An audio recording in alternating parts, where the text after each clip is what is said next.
Olá, alunos! Olá, professores! Sejam todos muito bem-vindos a mais uma aula de Química. Eu sou a professora Cristiane Marques e agora nós vamos ver qual é o objeto de conhecimento dessa nossa aula. E o objeto de conhecimento, propriedades dos materiais, condutibilidade térmica. E o detalhamento, variação de temperatura de uma mistura durante o aquecimento. E agora vamos para a nossa aula.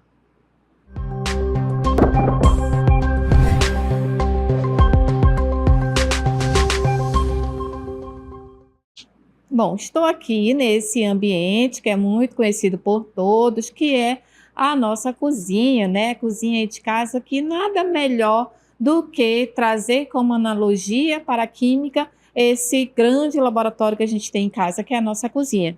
Então, eu começo essa aula fazendo esse questionamento, né? Por que uma panela de metal esquenta rápido, mas quando o cabo ele é de plástico ou de madeira, não esquenta? Como é que a gente consegue ficar ali segurando a panela, né, o cabo da panela quando é de plástico e fica mexendo ali a comida, né? Como é que o metal, por que o metal ele se aquece, esquenta muito mais rápido? Por que algumas misturas, por exemplo, elas demoram mais para aquecer do que outras?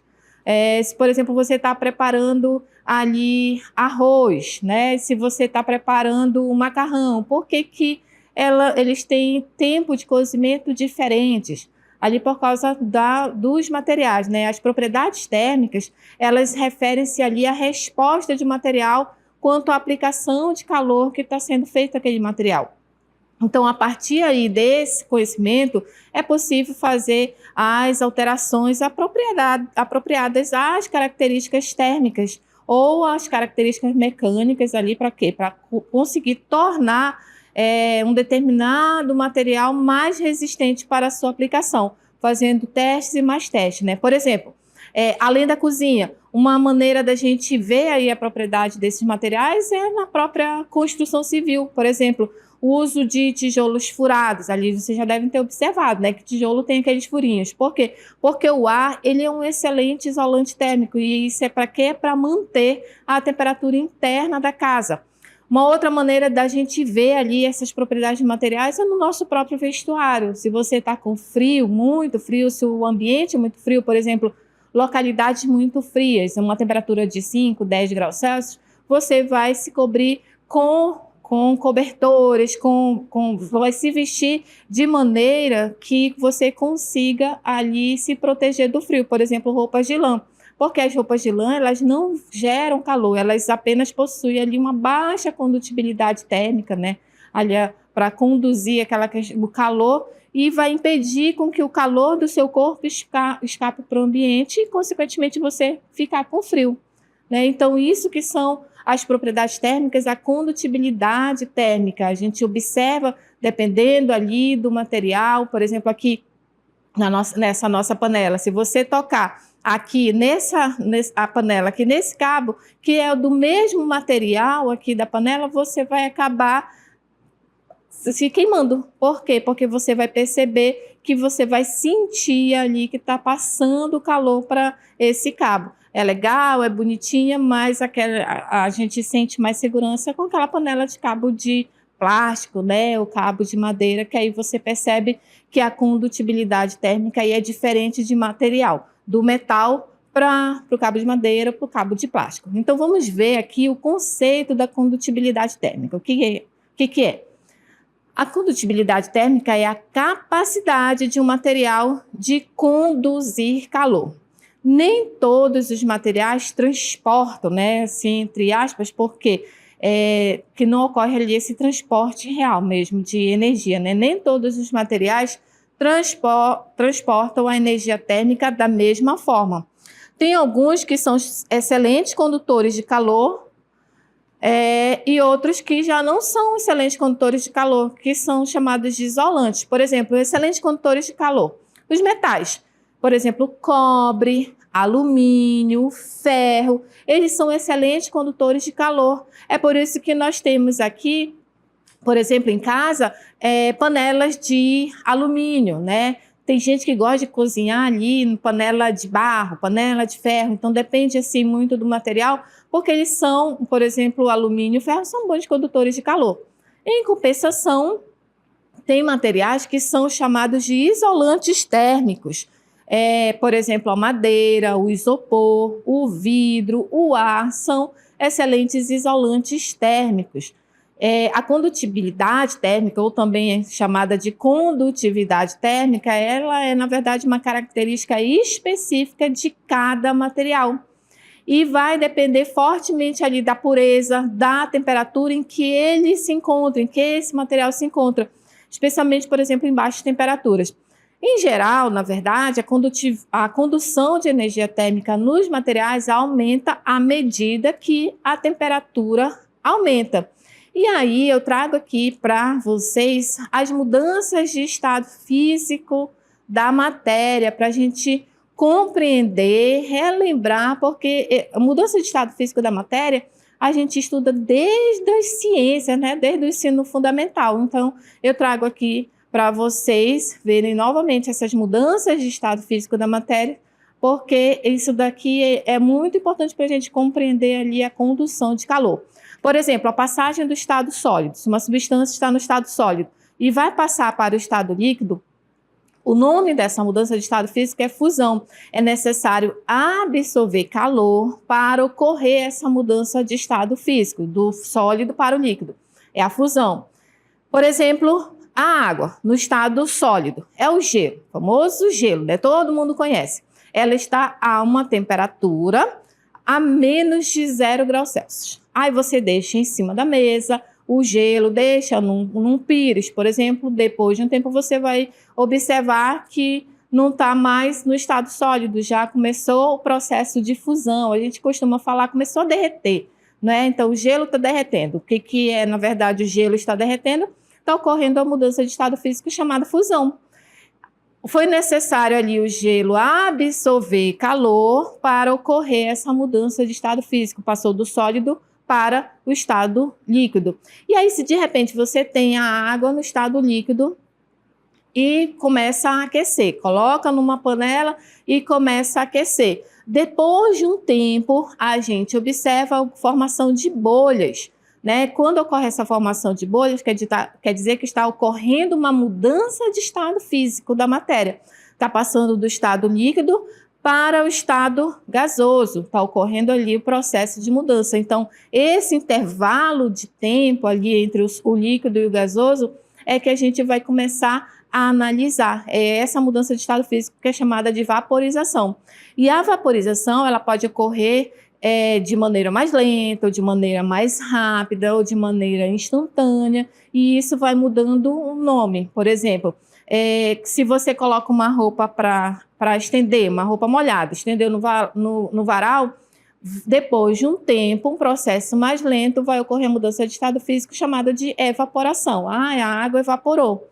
Então, ocorreu a mudança de líquido para o gasoso. Se você coloca água para aquecer e começa a observar ali as bolinhas e depois esqueceu a panela no fogo e ali volta, não tem mais água, quer dizer que ocorreu toda a mudança de estado físico através do processo de ebulição, porque você forneceu calor, você aqueceu ali a boca do fogão, né, ligou o fogo, e aí ocorreu essa mudança de estado físico. Mas existe um outro chamado de calefação. O que é a calefação? É quando você tem, por exemplo, ali uma panela, já está quente, e de repente você deixa pingar um pouquinho de água, aí você ouve aquele barulhozinho assim, bem rápido, ocorreu uma mudança de estado físico praticamente instantânea do líquido para o gasoso. Mas tudo isso é processo de vaporização, passagem do líquido para o gasoso. Se o processo for inverso, passagem do gasoso para o líquido, isso quer dizer que é condensação. As moléculas estão se juntando, estão condensando e voltaram para o estado líquido novamente. E se você pega essa água, coloca lá no congelador, diminui ali, vai diminuindo a temperatura, né? Está liberando o calor ali, quer dizer que a água vai passar do estado líquido para o estado sólido. Se, por exemplo, passa do sólido diretamente para o gasoso, ou vice-versa, né, do gasoso diretamente para o sólido sem passar pelo líquido, é chamado de sublimação. Isso tudo por quê? Por que eu trago aqui para vocês? Para a gente compreender que cada substância, cada material tem um ponto de fusão, tem um ponto de ebulição, e a gente precisa compreender isso daqui através desses processos. Toda substância vai passar por esses processos, mas cada uma com o seu ponto de fusão e o ponto de ebulição. Por exemplo, da água, ela só vai virar líquido, ou seja, do sólido para o líquido a partir de 0 graus Celsius. Ela só vai passar do líquido para o gasoso a partir de 100 graus Celsius. O mesmo vai acontecer, por exemplo, com o chumbo? Não. O mesmo vai acontecer, por exemplo, com o ouro, com o cobre? Não. Então, é por isso que eu trago para vocês a tabela, né? Uma tabela para a gente se guiar, para a gente compreender que cada substância tem o seu ponto de fusão e o seu ponto de ebulição. Por exemplo, o ferro, para passar do sólido para o líquido, é preciso alcançar uma temperatura de 1538 graus Celsius. É por isso que a gente não encontra o ferro no estado líquido, por exemplo. A gente só encontra o ferro no estado sólido. Por quê? Porque a temperatura ambiente, por exemplo, de 25, mesmo que você coloque o ferro a 100 graus Celsius, ele não vai mudar de estado físico do sólido para o líquido. Por quê? Porque o ponto de fusão dele é 1538 graus Celsius. Se for para passar para o estado gasoso, 2862 graus Celsius. Então, são temperaturas muito altas. Bem aqui no meio da tabela, a gente observa a água. Tá? 0 graus Celsius o ponto de fusão e 100 graus Celsius o ponto de ebulição. Então, uma tabela para a gente se guiar, para a gente perceber que cada substância tem o seu ponto de fusão e o seu ponto de ebulição. Certo? Trouxe uma outra tabela também com outros pontos de fusão e ebulição de alguns materiais que estão presentes no nosso dia a dia. Por exemplo, o ácido acético. O ácido acético é o que está presente no vinagre. O ponto de fusão é 16,6 graus Celsius. Então, é o vinagre, né? Vamos analisar assim, como se é o vinagre mesmo. E aí, o ponto de fusão dele é de 16 graus Celsius. O ponto de ebulição, 118 graus Celsius. Por exemplo, o álcool etílico, que é o que está presente em bebidas alcoólicas, é de menos 117 graus Celsius o ponto de fusão, ou seja, para passar do sólido para o líquido. É por isso que a gente observa o álcool etílico, o álcool etílico sempre no estado líquido. E aí, quando a temperatura chega em 78,5, a gente percebe que aí é o ponto de ebulição, então vai passar do estado líquido para o estado gasoso. Certo, pessoal? E agora eu trago para vocês um VT para vocês compreenderem melhor a propriedade da matéria. Vamos assistir. Alguma vez você já encontrou na sua geladeira ou no seu armário de cozinha algo sem identificação e ficou se perguntando: o que é isso? Nesse caso, você já vai observando algumas propriedades dos materiais analisados. Por exemplo, se você encontra em casa um recipiente de vidro que dentro dele tem um pó branco, e esse pó, né, você sacode o recipiente e observa que é um pó fininho. Com certeza você já vai começar a desconfiar que pode ser sal ou açúcar, né? Porque você não sabe qual é esse pó, mas você já vai ter uma ideia. E dessa maneira a gente vai excluindo os materiais. Em química, existem várias propriedades que a gente pode analisar, descobrir para poder determinar as substâncias que a gente está analisando. Por mais simples que seja a propriedade, ela já ajuda a gente a fazer essa diferenciação. Vamos conhecer algumas dessas propriedades agora. A primeira delas é a solubilidade, que é a habilidade de uma substância tem de se dissolver em outra ou não se dissolver. A segunda é a densidade, propriedade da matéria que relaciona a massa e o volume de um corpo. Pode ser calculada dividindo-se a massa desse objeto pelo seu volume. Temos ainda a dureza, que é a resistência que um material apresenta ao risco ou à deformação permanente, quando pressionado por um outro material.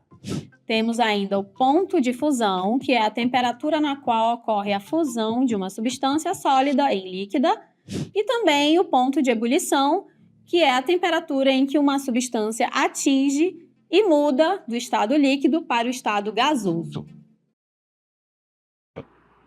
Muito bem, então além do ponto de fusão e ponto de ebulição, existem aí outras propriedades da matéria, mas a gente vai analisar aqui essa propriedade da matéria de ponto de fusão, ponto de ebulição de substâncias simples e também de substâncias puras, desculpa, e de misturas, tá bom? E aí, para a gente compreender essa propriedade, ponto de fusão, ponto de ebulição, a gente vai analisar um gráfico que é chamada curva de aquecimento. Quando a matéria é aquecida, aí ela vai sair do estado sólido até chegar no estado gasoso. Vamos olhar. Então, temos aqui esse gráfico, e esse gráfico, ele representa o ponto de fusão e o ponto de ebulição de uma substância pura. Isso quer dizer o quê? Que a substância pura, ela tem ponto de fusão e ponto de ebulição bem definido. E esse ponto de fusão e ponto de ebulição, eles permanecem constantes. Então, vimos aqui a animação e vamos ver essa curva, que é chamada de curva de aquecimento, para poder vocês entenderem melhor. Toda substância vai ter seu ponto de fusão e seu ponto de ebulição, correto? Só que cada substância tem ali, de acordo com a substância que vão apresentar, um ponto de fusão e um ponto de ebulição diferente. Mas todas vão ter o mesmo gráfico desse jeito aqui. Tudo que está abaixo do ponto de fusão, o que é fusão? Passagem do sólido para o líquido. Tudo que está abaixo do ponto de fusão quer dizer que a substância está no estado sólido. Então, essa substância aqui está no estado sólido, aumentou a temperatura, está passando o tempo, aumentou a temperatura, que esse daqui está aumentando a temperatura até que essa substância começa o processo de fusão. Nesse intervalo aqui, está tendo sólido e líquido ao mesmo tempo. O tempo está passando e esse patamar aqui, ele permanece constante. É aquele momento que o gelo está derretendo. A gente vê o gelo no estado sólido e vê a água também no estado líquido, né? A água no estado sólido e no estado líquido. Esse é o ponto de fusão. Quando atingir o ponto de fusão, ou seja, que a gente costuma falar, o gelo derreteu, tudo está no estado líquido, nesse intervalo de tempo. É aquele momento que eu boto para aquecer a água e aí depois eu observo que começa a formar bolhas. Esse momento aqui é o ponto de ebulição. E aqui só tem líquido e gasoso ao mesmo tempo. Enquanto tiver líquido e gasoso, isso aqui permanece constante. O tempo está passando, mas a temperatura permanece a mesma. Esse é o ponto de ebulição. Até que não tem mais líquido e só tem água no estado gasoso, certo? Vamos compreender isso através de uma aplicação. Então, observe aqui, Um cientista recebeu uma substância desconhecida no estado sólido. Aqui, está dizendo. Para ser analisada. O gráfico representa o processo de aquecimento de uma amostra dessa substância. Está aqui o gráfico. Esse é o gráfico de aquecimento dessa substância. Então, está aqui o tempo passando, 10 minutos, 20 minutos, 30 minutos. E aqui, começou em 20 graus Celsius, aí estava no estado sólido, chegou bem aqui, quer dizer que tem sólido e líquido ao mesmo tempo, então 40 graus Celsius é o ponto de fusão. Aumentou a temperatura, só está no estado líquido até que chegou no ponto de ebulição. Vou até escrever. Esse aqui é o ponto de fusão, a maneira logo de analisar o gráfico. E aqui é o ponto de ebulição. Como é que a gente sabe? Porque tudo que está abaixo do ponto de fusão é sólido. Nesse intervalo, é sólido e líquido ao mesmo tempo. Aqui só está no estado líquido, aqui é líquido e gasoso ao mesmo tempo, e acima disso é gasoso. Primeira coisa que você faz é analisar o gráfico, certo? E aí ele vem analisando o gráfico, podemos concluir que a amostra representa. Aí a gente precisa analisar de um por um. A duração da ebulição é de 10 minutos. A gente volta para o gráfico. Será que a ebulição durou 10 minutos? O que é a ebulição? É esse intervalo aqui, Começou em 40 e terminou em 60. Não é 10 minutos, passou aí 20 minutos, né? De 40 até 60. Aqui na letra B, a duração da fusão foi de 40 minutos. Então, será que foi de 40 minutos? O que é fusão? É esse intervalo aqui, de 10 até 30. Não foi. Na letra C, o ponto de fusão é de 40 graus Celsius. Será que é? Olha aqui, ó, o ponto de fusão é de 40 graus Celsius. Já achei a minha resposta. Então, se você está fazendo um vestibular, por exemplo, você já chega aí na resposta, correto? Mas vou terminar de analisar para vocês verem. Ó. A letra D está dizendo que o ponto de fusão é 70. Não, a gente acabou de ver que o ponto de fusão é 40. O que é 70? É o ponto de ebulição. Por isso que a letra D está errada. E na letra E, o ponto de ebulição é 50. Não, acabamos de ver que o ponto de ebulição é 70. E será que esse gráfico é o mesmo para todas as substâncias, esse tipo de gráfico? Não é sempre o mesmo gráfico para as substâncias, todas as substâncias. Por quê? Porque existem ali as substâncias puras e quando a gente analisa, existem misturas. E o gráfico de uma mistura é diferente. Esse gráfico que eu apresentei para vocês é de uma substância pura. Por exemplo, quando só tem água. Vou mostrar aqui para vocês em formas de bolinhas para a gente analisar melhor. Observem aqui, ó. O que é uma substância pura? É quando só tem moléculas iguais, a mesma molécula. Por exemplo, a água. Nessa substância pura só tem molécula de água, não tem mais nada. E na mistura, o que é a mistura? É, por exemplo, o ar que respiramos. Se a gente for analisar aí, ó, tem CO2, tem N2, tem O2, então isso daí é uma mistura. Consequentemente, a curva de aquecimento vai ser diferente. Por quê? Porque o que é o aquecimento de uma mistura? Analisando aqui, ó. Uma mistura comum, ela é a união de duas ou mais substâncias em um mesmo recipiente. Um exemplo clássico é a mistura entre água e sal.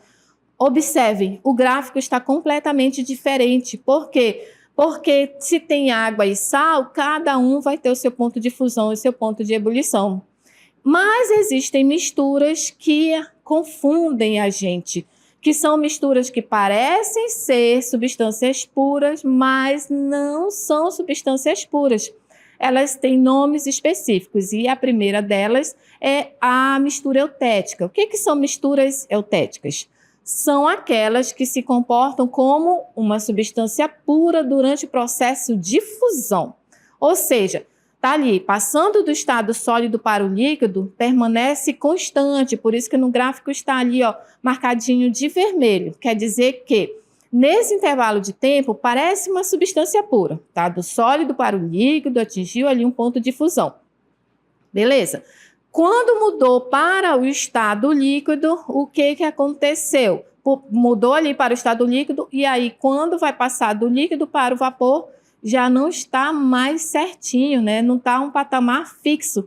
Isso quer dizer o quê? Que existe ali a temperatura de ebulição da água e a temperatura de ebulição, por exemplo, do sal, né? São substâncias diferentes, que são misturas eutéticas.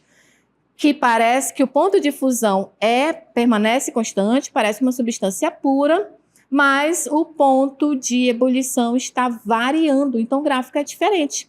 E exemplos de misturas, eu trago aqui exemplos de misturas para vocês que a gente pode encontrar no nosso dia a dia. Por exemplo, aqui que eu trago o gelo com sal, né? Tem gente que coloca ali no cooler, gelo e sal ali para deixar a bebidinha mais gelada, né? Por que você coloca o sal? As estátuas, será que elas são substâncias puras? Elas são exemplos de misturas eutéticas, né? Um exemplo clássico é a solda de estânio e chumbo, que essa solda, ela derrete a uma temperatura específica, facilitando ali o seu uso na indústria. A solda, na verdade, ela é uma liga metálica formada por 62% de estanho e 38% de chumbo. Então, nessas proporções, aí, a solda ela possui um ponto de fusão igual a 183 graus Celsius. Mas, em compensação, a temperatura de ebulição vai variar. Vai ter o do estânio e vai ter o ponto de ebulição do chumbo. Então, é por isso que ela é chamada de mistura eutética, porque o ponto de fusão é constante. Outro exemplo é a liga de cobre e estânio, que é a estátua de bronze. Um outro exemplo que eu trago para vocês é justamente o gelo quando ele é misturado com sal. Por que se faz isso? Porque reduz a temperatura de fusão ali da água e aí é usado para conservar alimentos, também para fabricar sorvetes. Ou seja, esse comportamento ocorre por quê? Porque as substâncias ali, quando são misturadas, né, quando são misturas, elas formam uma estrutura mais organizada com proporções específicas, permitindo que se comportem como um único material durante a mudança de fase, certo? O outro tipo de mistura, que parece ser substância pura, mas não é, que engana ali a gente, são as misturas azeotrópicas. O que são as misturas azeotrópicas? São aquelas misturas que se comportam como sendo uma substância pura, agora durante o processo de ebulição. As misturas eutéticas é durante o processo de fusão e as azeotrópicas é durante o processo de ebulição, ou também o processo de condensação, se for o processo inverso. Isso quer dizer o quê? Que em uma determinada proporção, né, o que acontece? As forças intermoleculares ali entre os componentes da mistura fazem com que eles evaporem juntos, impedindo a separação por métodos convencionais. Então, por isso que aqui no gráfico, ó, o gráfico ali no ponto de fusão está variando, não tem um patamar fixo. Então, ali que caracteriza a mistura, mas ela é uma mistura especial chamada azeotrópica, por quê? Porque o ponto de ebulição é constante. A gente não sabe ali qual é a substância que está saindo primeiro, qual é a outra substância. Um grande exemplo da mistura azeotrópica é o álcool etílico, né? O álcool, aquele que a gente usa no nosso dia a dia, por exemplo, aí um álcool 96 graus Celsius. O álcool etílico comum, que é esse que a gente usa no nosso dia a dia, por exemplo, para limpeza, para desinfecção, não é uma substância pura, porque como ele é ali misturado, ele é constituído por moléculas de etanol ali junto com a água. Então, conforme ali a gente observa no próprio rótulo, no frasco, ele indica uma mistura de etanol e água, certo? Então, isso quer dizer o quê? Que, por exemplo, se você vê no rótulo que o álcool possui uma concentração de 96 graus Gay-Lussac, que é o que vem escrito no rótulo, certo? Isso significa que em 100 partes dessa mistura, há 96 partes de etanol e 4 partes de água. Ou seja, em um frasco de 100 ml, ali vai ter de álcool hidratado, por exemplo, vai estar escrito álcool hidratado, 96 ml é de etanol e 4 ml é de água. E aí, se a gente vai aquecer, na hora de aquecer, na hora de ocorrer o processo ponto de ebulição, parece ser uma substância pura, porque o ponto de ebulição é constante, mas, no entanto, não é. A gente sabe ali que tem álcool e que tem a água, e aí o processo de separação ali é um processo específico para esse tipo de mistura. Correto, pessoal? Então, eu espero que vocês tenham compreendido aqui essa nossa aula, falando sobre essas propriedades da matéria, condutibilidade, ponto de fusão e ponto de ebulição, misturas, substâncias puras. Então, cada um tem ali o seu ponto de fusão, ponto de ebulição. A gente tem que analisar e também, principalmente, compreender ali os gráficos. E esses gráficos são chamados curvas de aquecimento, quando passa do sólido até o gasoso. E se for o processo inverso, o nome é curva de resfriamento, tá? Eu espero que vocês tenham compreendido. Muito obrigada pela atenção e até a próxima aula.